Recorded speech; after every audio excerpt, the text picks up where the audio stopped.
ಉತ್ತರ ಕನ್ನಡ ಜಿಲ್ಲೆ ಹಳಿಯಾಳ ಜನರ ಹಿತಕ್ಕೋಸ್ಕರ ಹಳಿಯಾಳ ಬಿಜೆಪಿಯ ಪುರಸಭೆಯ ಸದಸ್ಯರು ಹಾಗೂ ಹಳಿಯಾಳ ನಗರದ ಸಮಸ್ತ ನಾಗರಿಕರು ಹಳಿಯಾಳ ತಹಸೀಲ್ದಾರ್ ಕಚೇರಿಗೆ ಮಹಾಮಾರಿ ಕೊರೋನಾ ಹಾವಳಿಯನ್ನು ತಡೆಗಟ್ಟಲು ತಹಸೀಲ್ದಾರ್ ಕಚೇರಿಗೆ ಮನವಿ ನೀಡಿದರು. ಹಳಿಯಾಳ ತಾಲೂಕಿನ ಮಹಾಮಾರಿ ಕೊರೋನಾ ದಿನೇ ದಿನೇ ಹೆಚ್ಚುತ್ತಿದ್ದು, ಜನರ ಹಿತಕ್ಕೋಸ್ಕರ ಎಲ್ಲ ಸಂಘ ಸಂಸ್ಥೆ ಅಂಗಡಿ ಮುಂಗಟ್ಟುಗಳನ್ನು ಮಧ್ಯಾಹ್ನ 3 ಗಂಟೆಯವರೆಗೆ ಸ್ವಯಂ ಲಾಕ್ಡೌನ್ ಮಾಡಿಕೊಳ್ಳಲು ಅನುವು ಮಾಡಿಕೊಡಬೇಕೆಂದು ಮಾನ್ಯ ತಹಸೀಲ್ದಾರ್ ಕಚೇರಿಗೆ ಜನರ ಆರೋಗ್ಯದ ಹಿತದೃಷ್ಟಿಯಿಂದ ಕನಿಷ್ಠ 15 ದಿನಗಳ ಕಾಲ ಹಳಿಯಾಳ ನಗರದಲ್ಲಿ ಲಾಕ್ಡೌನ್ ಘೋಷಿಸಬೇಕೆಂದು ಮನವಿ ಮಾಡಿಕೊಂಡಿದ್ದಾರೆ. ಈ ಬಗ್ಗೆ ಜಿಲ್ಲಾಡಳಿತ, ತಾಲೂಕಾಡಳಿತ ಮತ್ತು ಪುರಸಭೆ ಕೈಗೊಳ್ಳುವ ಕ್ರಮವನ್ನು ಸೂಕ್ತವಾಗಿ ಸಹಕರಿಸುವುದಾಗಿ ತಿಳಿಸಿದ್ದಾರೆ.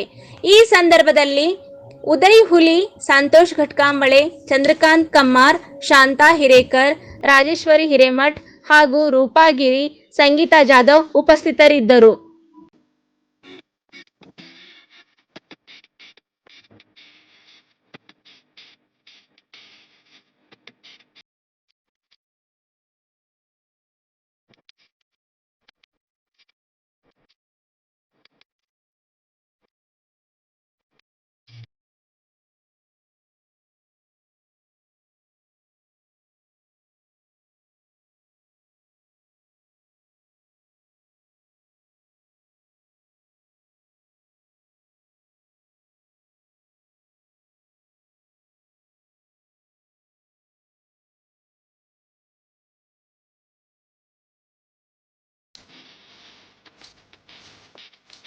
ಧಾರವಾಡ ಜಿಲ್ಲಾ ಧಾರವಾಡ ತಾಲೂಕು ಮಾಳಾಪುರ ಸನಿಹದ ಸಂಬಾಳದವರ ಓಣಿಯಲ್ಲಿ ಕರೋನಾ ಪತ್ತೆಯಾಗಿರುವ ಹಿನ್ನೆಲೆಯಲ್ಲಿ ಸಂಬಾಳದವರ ಓಣಿಯ ಸೀಲ್ ಡೌನ್ ಮಾಡಲಾಗಿದ್ದು, ಓಣಿಯ ಸುತ್ತಮುತ್ತಲಿನ ಜನ ಸಂಚಾರವನ್ನು ಸ್ಥಗಿತಗೊಳಿಸಲಾಗಿದೆ. ವರದಿ ಮಂಜುನಾಥ್ ಲೋಕೂರ್.